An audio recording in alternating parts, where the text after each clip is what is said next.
Watching all the world go by now, underneath the hazy sky now. Got my ticket for the long ride.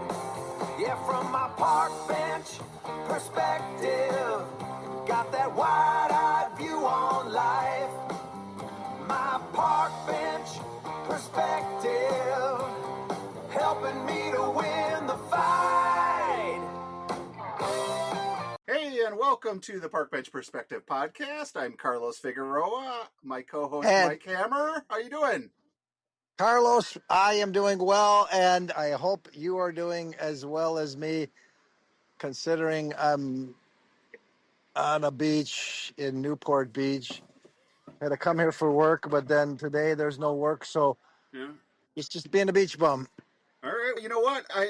You are our special Park Bench Perspectives California correspondent. Can you tell us what Yes. the perspective is from the bench out in California? Let's see. They're lining up their chairs to hold their spot on the beach. The Yeah. tents are coming up. The coffee shop was a 15-minute wait for just a cup of drip coffee. Did you go to a chain, or was it a special kind of California chain, or where did you Just get your said coffee? it said coffee, Okay. the coffee shop. No. But we stop by anybody's been to Newport Beach. I have never been here before. I've never been on a bench here before. It's very nice. We stopped at Blackie's, and I guess Blackie's is a historic locals. A lot of the Okay. sheriff and police officers tear their badge off and leave it there. So Oh, it's where the wow. cops go. But, All right, cool. and then we are by the pier. I don't know. Oh, funny. I see it now. Somebody told me, Chuck, our friend, said, Yeah. I remember being in Newport. We went to the old spaghetti factory, and there's still one. I can wow. see it from here. Oh, wow, cool. Yeah. I haven't been on, I was on many moons ago. I was on a work trip out there, and the company that I was out seeing took us on a dinner tour. It was very nice. It was shrimps the size of your elbow, my friend. Big shrimps. Okay. Yeah, I I've got heard a question. Oh, go for it. this is where the Loveys and Thurston Howell III kind of live, because Okay. All right. there's a mixture of Yeah. $1 million beach houses and then $10 million. We bought two and made it into one. Yeah. All right. I got a question for you. When you think of Win Stevens Buick, what do you think of? It's funny. Yeah, that came up and I brought it to you. I always thought of the name Win like that's. What are you guys going to do? We're going to win because we win. We're That's a good Stevens name. Buick and we Yeah. win. Yeah. And then you learn later on in life, because I remember it because I just saw somebody on Instagram, Mike Resnick, had a picture of his sister and him together over the years, and those cheesy polyester uniforms we got.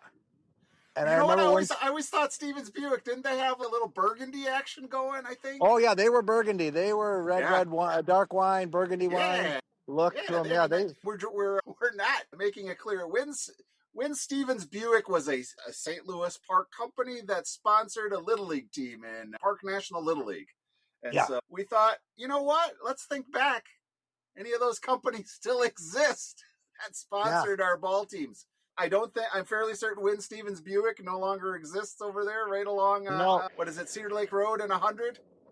Yes, it's Cedar Lake Road and 100. It's kind of hard to get to, kind of by where the factory that made Cocoa Puffs was over there. Yep. And there's a big helicopter going by. Yeah. Good for them. But it was a hard one to get to. You kind of had to know where you were going to get to it, because it wasn't. You couldn't get off 100 to get to it.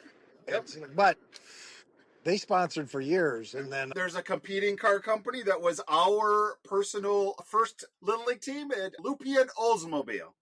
Jim Lupient Oldsmobile. We were red and white and black. Yes. And Lupient, I don't know if the Lupients are still in the car game, but I know that Oldsmobile no longer exists for a long time. No, Lupient's I think they own one dealership or a facsimile of whoever owns the Lupient name. Yeah. Owns one, I think, on 494, like a Chrysler. Lupient was near and dear to my heart because they were right across what back then we called Highway 12. You just ride your bike down there, and then on Saturdays they'd have hot dogs and pop for car buyers. And so I would always wander in there and pretend I was with a family and grab a hot dog. Yes. And then a lot of us worked there. I worked there for... You did? Oh, that's right. You were a runner. You were a runner, weren't you? Car runners, yep. We had to pull them down, Bruce. Don't bring me down, Bruce. Just bring it down to the car wash all day long, right? We had to pull them up because they'd come in and move them down. So we'd have to move them 40, 50 feet so people could go in there. But it was when dealerships had their service center was busy because there would be 6, 7 service writers, and the general manager. Yeah. Well, here's the thing. The cars that were made in the 70s and early 80s in America were crap.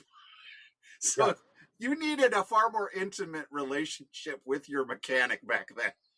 The Cutlass Calais. Yeah. Even though that was a new one, but even like the Cutlass was a long-standing muscle car, so to speak, didn't start up. But then they took a turn to the cheap, and when front-wheel drive was coming out, God, we'd have to go bring the rental cars back out to the lot, and it just snowed. There was a lot right behind where we parked the rental cars, and we'd go do the Rockfords, but we had an advantage because we had front-wheel drive. And then we'd take them through the car wash a couple times, a burn time. It was a good job. It was fun. The wonderful folks at Lupient never gave us a car, but our next team did give us a free dinner. We played for Rudolph's Barbecue. Yes, Rudolph's Barbecue. That was fun. Which is over there in Minneapolis. It was great. I remember an after season having a little banquet there, eating some food. That part of Minneapolis, my dad told me when my dad and mom first were in Minnesota after my dad got back from the Army in the 50s, their apartment was right there above, kind of the apartments that were right above Rudolph's. Rudolph's, yeah. So right off, what is that? Is that Hennepin? No, it's Lindale. Oh, it's a Lindale, Hennepin. It's kind of where it all splits. It comes together. It's where Mortimer's is now, and Liquor Lyle's is kind of by there. And Yep. So give me some more. Throw some more out there. What else do you got? We had Roto Rooter, and I don't know if they're out there as much in the. I think they changed it into Roto because. Okay, yeah, because everything's about shortening the word now.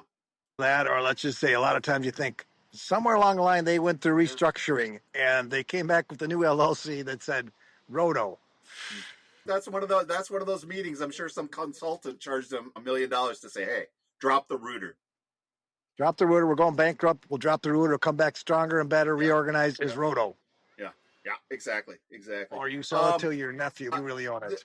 What else do we have? We still existing today. We have Burger King. They were a sponsor of Park National Little League. Burger King was fanning out on the last two. Yeah.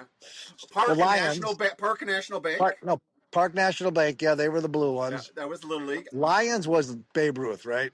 Lions was Babe Ruth. There was like a black one. Like a black uniform. I'm sorry. Black uniform. Yeah. I know. And I know in Babe Ruth there was fire department, but I don't think there was a fire department. And Oakland Plumbing, Minnesota Rubber. Transcontinental Tire. And that was our franchise. Oh, didn't Kowloon Cafe? That was a Babe Ruth one, though. Yep. Who was the Little League one? Lupient, Burger King, Win Stevens, Park National Bank. Huh. All right, hold on. We can do this. We have the technology. Babe Ruth, though, Eaton Industries. I have no idea what Eaton Industries is, does, or was, but you may not remember. They were actually the name on the front of our 13-year-old team jersey. Yep, Eaton. I remember that. Wait a second. Yeah. Because you and I actually had to play. We played for two squads when we were 13. We were on a regular Babe Ruth team as well as the 13-year-old team. Yeah, and we were the only 13-year-olds that didn't get to play because we actually had a good team, but Mr. Rosen didn't want, and the higher-ups were not letting 13-year-olds play. Oh, and no, we had a decent team. We didn't get thrown into the fire, but yeah, we kept the bench occupied. The bench, different. Yeah. I told that story about my very first Babe Ruth game, and a young man who was much, much bigger than I was pitching Dale Yonke. Yeah. And I remember the coach for the other team yelling, "Give him the bender!" Yeah. And you never saw a guy duck out on pitches that much in your life. It was, let's just say it was interesting. I threw a big bender, and it was interesting. Now, the people we played with, you, Jenny, Craig, a lot of these guys, we played a lot of off the wall, and we played a lot of pitchers, and we played a lot of baseball Yeah. at the park, Sandlot ball. Yeah. So most of us had, I think you, because but a lot of us that really, let's just say, really good hitters had already seen it and stuck in on it. But I just remember so many times somebody for the first time seeing that, yeah, they're stepping out before, and it's like lands on a strike, and like, how'd that happen? And they're like, yes, it looks like it's coming for your head, but gravity, speed, and spin rate. We talked a lot about spin rate when I was in Little League. They did not. They did not. We did not talk about any spin rate. All right, I actually have the team that we were missing. It was a company owned by a high school classmate of ours, father. Harris Industries, that's right. What the heck did they do? I believe that was a textile company. Okay. Aha. I remember that now. SR Harris. And then I don't remember this, but according to the interwebs, 76 in the majors, there was a team that I don't remember called Fishbein, Bolter, and Brown. Yes, Fishbein, Bolter, Brown, and Kendall. Okay. And Kendall, yeah. Okay, there you go. It was FBBVK. That's it. It was Bolter's dad. Yeah. Fishbein's dad. Yeah. I guess Brown's dad and Kendall's dad. Yeah. Do you remember there? Okay, this was 76. So these teams changed by the time we got to Babe Ruth, but there was a coast to coast Babe Ruth team. I don't think we played. Pick a Pop. I don't think it was there. Pick a Pop wasn't there. Hoagland was there. Minnesota Rubber was there. There was a Westwood Shopping Center team that didn't exist. I don't think it existed when we played. No. VFW existed. VFW was one we didn't have. VFW, yep. No. Huh. It's funny how, and so is Minnesota Rubber still there? Still?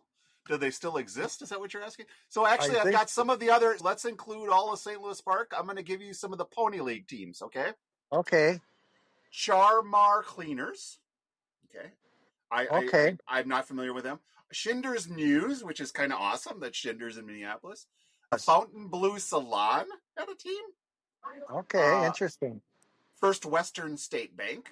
This is all in 76 Pony Leagues. So if you played in the Pony League, you're familiar with these teams. The Leaning Post. The Leaning Post. Interesting that because the bars kind of got away from sponsoring. Yeah. That was back in the era of Chico's bail bonds and Daniel's Bears. So we got Fifth Northwest Bank, which I got to tell you, I would not be enthused if I was playing for. Oh, let's go Fifth.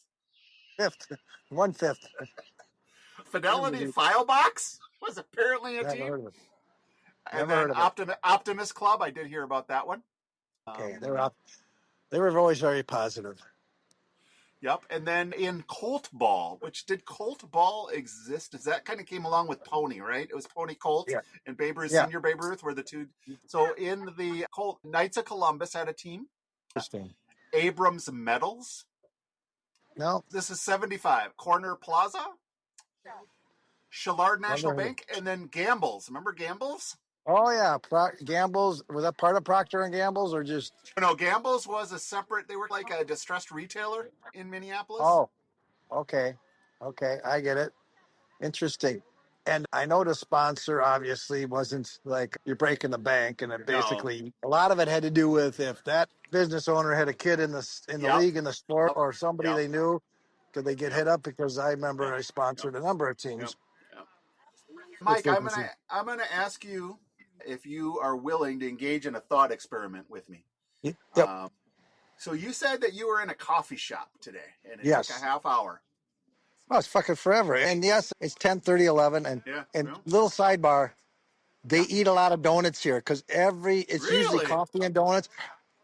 Within 10-minute walk either way, I'm going to go by 5 donut shops. Really? And these aren't, not that they're better than Quick Trip donuts, but they're $4 or $5 donuts. But I always thought California was like lean and healthy and Java juice and I'm saying to what I found out from my girl Annie, who used to live here. Kind of part of the reason we came up here, and she used to surf. Oh wow! Or maybe she still does, not regularly because there's no surfing. There's no ocean in Colorado, Yeah, but she said they get up early for the surf, and so they'd have coffee and donuts in the morning. Oh wow! And now the tourists here are like, how about a donut? I'm not hungry. What does being hungry have to do with eating a donut? You just eat a donut because they're delicious, and they know that it's $5, and they're looking at you, and You My know you're camera, going to pay. I hope you're not looking for an argument for me on the wonderfulness that is No, donuts. no, I was kind of stealing some material, but when the guy comes back to that donut will be $5, and you look at Yeah, them and you're thinking they're going to say just kidding, and they go, "Gotcha, fatty," and they're going to pay it because it's a donut. So House of Donuts, the most here's the ironic thing. statement because There weren't coffee shops back in our day, right? There was, you could go to a Perkins or a cafe well, and we get had coffee. Dunkin' Donuts when We Dunkin' had came to, we had Mr. Donut, but those were donut shops, not coffee shops. no, but the cops would go there and get because they did serve a coffee. It's not hard to put half a can of Folgers in a big silver thing that Yeah. percolates. But the It back to just reminded me of a story that doesn't fit, but I'm going to tell it anyways because we're running short. yeah. Our childhood friend Bill. We were at Mr. Donut in high school, and let me think of the proper way to say it. We were high as F, okay? Okay. We're at Mr. Donut. Oofta. And there's 4 cops that are all there together, and we are bouncing back between paranoid and the giggles. Yeah. Man, they so know we're high. They can tell. They could tell. They know it. And they're like they're probably thinking, what would your parents be thinking? Yeah. Don't put that pressure on me, man. I'm just 15. That's a lot of pressure to put on a kid. You know what they But were thinking? They were thinking, oh man, I got to cut the lawn. They're thinking, oh man, I got to go to my wife's cousin's wedding. They're thinking life stuff. They don't give a crap. I got stoned kid 6 in the more corner. hours on this. I got 6 more hours on this shift. Yep. And you know why cops are associated with donuts? Why? Because they go to a lot of coffee shops. You know why? Donut shops. You know why? Why? Because they know the difference between right and wrong, and liking donuts is right. You know what? You had me. You had me going there. That was impressive logic. Yeah, it's like anything. I was plowing through a There Klondike bar. there was a short period in my life where I was spending a lot of time on digital slot machines because I was dating somebody at the time that was into that, and I used to love the slot machine there used to be called Cops and Donuts. And the more donuts the cop would eat, the more money you would make. You would go into the donut shop. That would be your bonus. How many donuts he consumed was how big your bonus. So I every once in a while I kind of long for those. What were the older ones? I used to love the Munsters machine. Yeah. And then the spam machine. That's spamtacular. Ooh, spamtastic. I love the spam machine, but those haven't existed. Spam's making a comeback. Spam's making a comeback. I was like I said, donuts are good anytime, and I kind of always fall back on the old fashions because it's just good. But Krispy Kreme is back in Minnesota finally after a long hiatus. Did you ever wonder if they're going to make it? Because when they came out with gangbusters and everywhere, and you kind of get one, you're like, huh, okay, it's a warm donut. I get it. I'm not going to stand it. The problem was that while they were hot, Atkins hit hot. And then carbs became evil and sugar became evil, and that. But I think that also, was the. It's. I'm not waiting a half hour for a hot donut.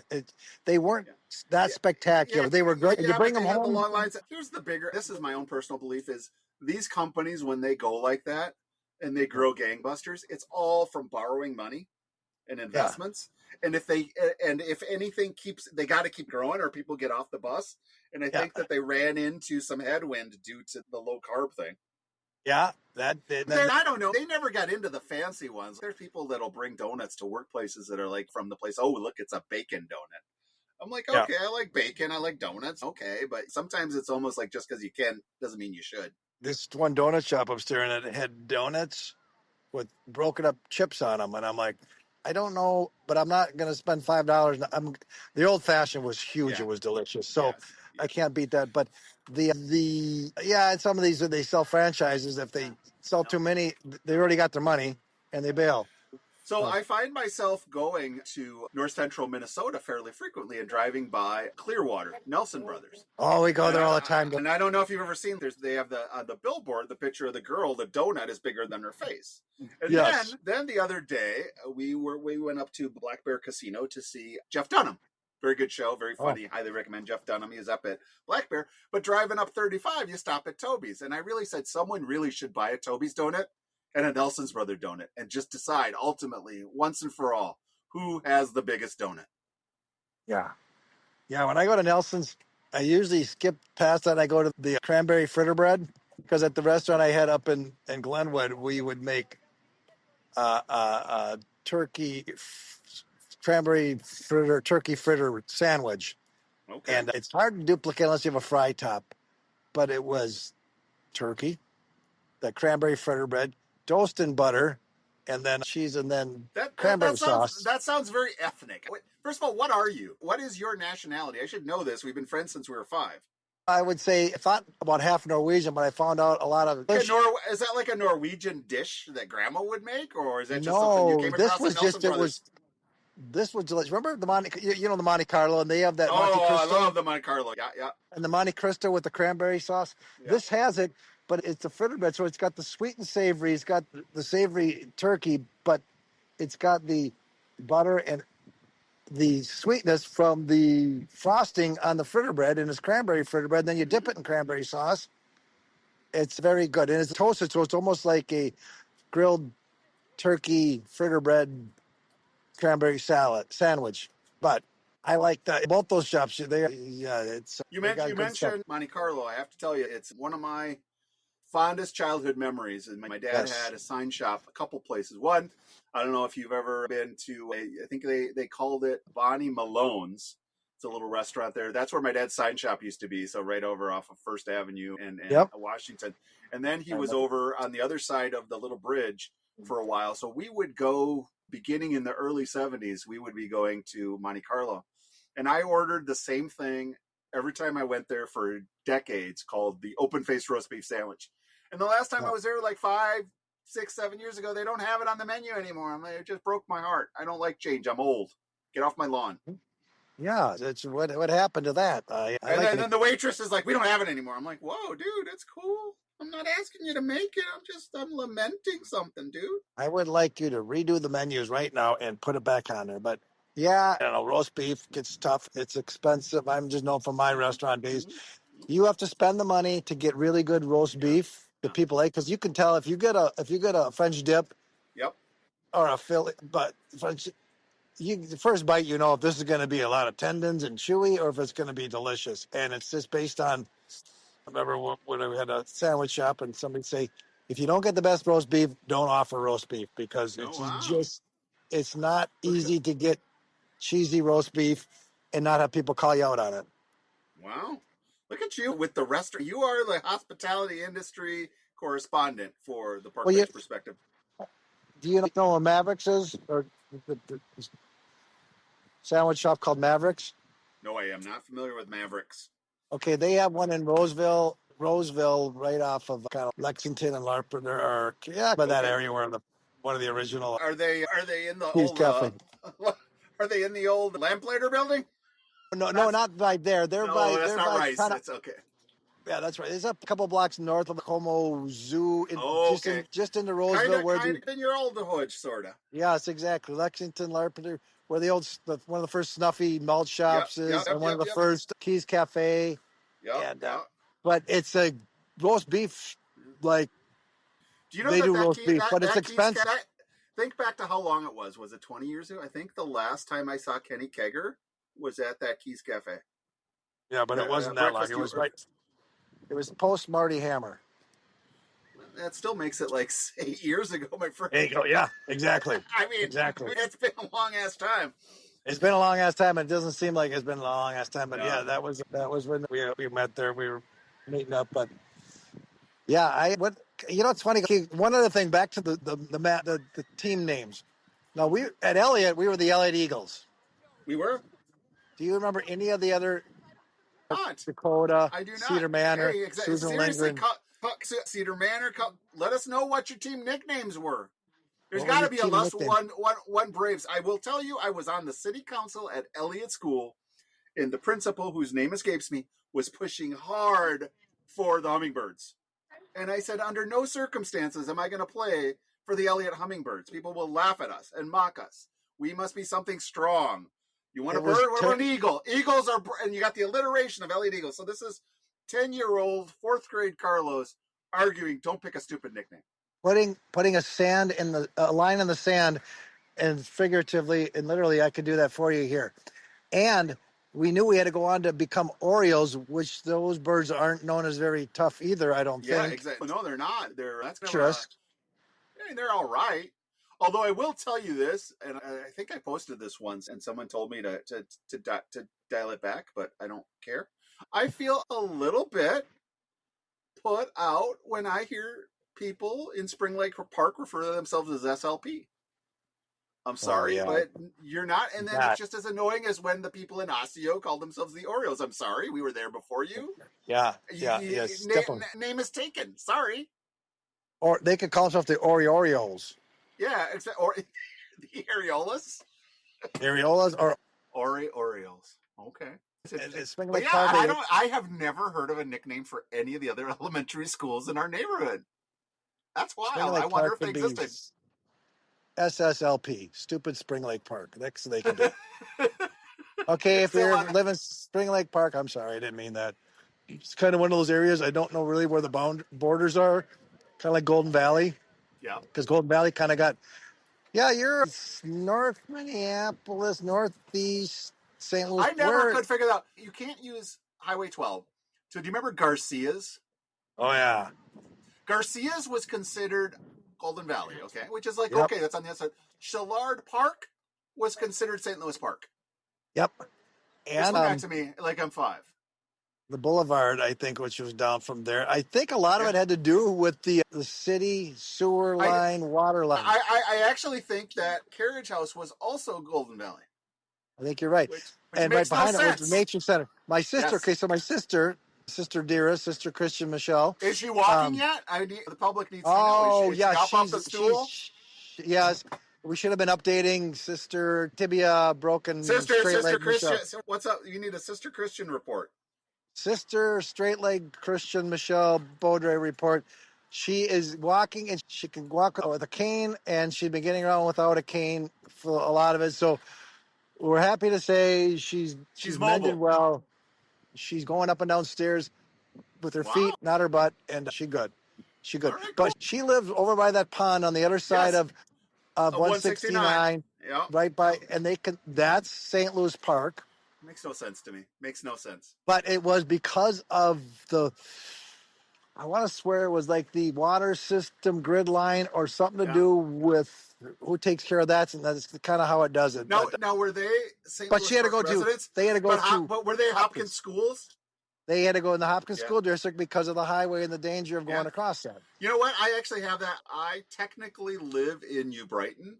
I can throw a rock and I'm in St. Anthony, but schools, it's not that I go to schools, but I pay taxes for the St. Anthony School District, not the New Brighton School District. Yeah. And it's funny who made these lines up. We want that. You get that. But it's still going on. You remember our illustrious governor going on Letterman going, I don't know about St. Paul. The guy who designed that was drunk. Yeah. Yep. Yeah. Oh, yeah. If you go back and how communities were made way back then, they started and they didn't necessarily go straight lines from each other. I want my house to face that way. And you go over to Europe and the roads are 20 feet this way, and then it takes a slight degree turn that way and then back that way. And back when I was driving in, we had to go find places and we had to print off the maps. And you're trying to find them. Yeah, first of all, you're talking about 90s MapQuest era. We would not print out the maps. We would buy the books. Or, do you remember this? I think we brought it up before, but you used to be able to go and you'd have family road trips. My dad belonged to AAA, and you'd be able to get a triptych, which was basically a bunch of maps cut up into pieces into a book so that it's like it picks up the next map. And so basically they just took a map, somebody at AAA drew a highlighter and then cut it up into pieces so it could be a book. Yep, they did that. I remember that if you were AAA. Yep. Or they'd at least give you, if you didn't want that, they'd give you good routes to write down. When I first started driving, various jobs of mine involved having to go to places. So I had the big Hudson map book in my car. When I had the limo business, and the smaller book where you had to go, okay, now go to page 62, G62, and you're like, let's not write the next page. You got to find that. And when you're driving and everything, we didn't have a lot of cup holders back then. Honestly, it's an old person thing, but it is, even for me that lived through it, I just find I get anxious thinking, but if I'm running late, I can't call and tell them. they're going to be sitting there wondering, where are they? And I'm like, yeah, that's what life was like. And you waited. That was life. You waited, right? And that was it. On street signs or highway signs, at the very top, there's a number. Yes. So this is exit whatever. Yeah. So my daughter, I'll give a shout out to my darling daughter, Georgia. Yep. She's like, okay, I'm coming out. Where am I going? I'm coming up, and it's Route 103C. I'm like, what are the goddamn words below it? Yeah. It's Geneva Street or it's Roberts. Yeah. I'm like, okay, go by that. We all grew up reading the street names. Yeah. You're going by the numbers on top. That's how we were taught. Yeah. So I will tell you this. If you are driving and you are co-piloting with your significant other, I find it, and then you're not in your town, I find it helpful to communicate from the GPS. Take exit 7, right? Because it's a lot easier if you're not familiar than Johnsonville Highway. It's like highways. Okay, exit 7. Okay, I see exit 7, right? Because it'll be like Johnsonville West, Johnsonville East, Johnsonville North. But the number is, so I realize in a communication in your town, but I think outside of your town, I think you're better off. I get that too, because right here, the acronyms too. I thought of something that I've seen before for your gal's hometown. Apparently in Colorado, mile marker 420 now says 419 and a half. Because mile marker 420 keeps getting stolen. Interesting. I bet. Makes sense. I don't think you did, but there were folks when we were growing up who having a street sign of some kind stolen and put up on your bedroom wall was a sign of something. And if it had something to do with your name. Yeah, I had someone give me, somewhere along the line, somebody gave me a street sign that said Hammer Street. Oh, that's cool. Yeah. And then some other funny ones. But yeah, I don't know. Mike Hammer. We had fun. Are you? This is our first intercontinental, inter-America. This is our first remote. I don't know, far away. I don't know how to describe it, but it's the first. I'm here and you're there, and that makes it our time, Mr. Hond. A lot of Spicoli references came out here, but it just worked well. We'll do it every time we're somewhere else. But no, it was fun to visit you while you're on your bench there, and I'm on my bench here. Yep. As Julia Roberts was telling Elmo, if I'm here and then you're there, and then I come over there, then we're both here. But I'll get out of the philosophy. Back to that. Dude, are you in the Haight-Ashbury district? Because you just blew my mind, man. Yeah, that circles back to your conversation earlier about the donut shop and the cops. But maybe we leave it at that and we pick it up another time. And anybody that has any remembrance of some of the other sponsors of schools. I want to know, either Cedar Manor or Park Knoll or Aquila or Peter Hobart. Or the Lions League, Skippy Field. Oh, yeah. All that crap. Cool. All that crap. Cool. All right. Carlos and Hammer? Out. Watching all the world go by now. Underneath the hazy sky now. Got my ticket for the long ride. Yeah, from my park bench perspective. Got that wide-eyed view on life. My park bench perspective. Helping me to win the fight.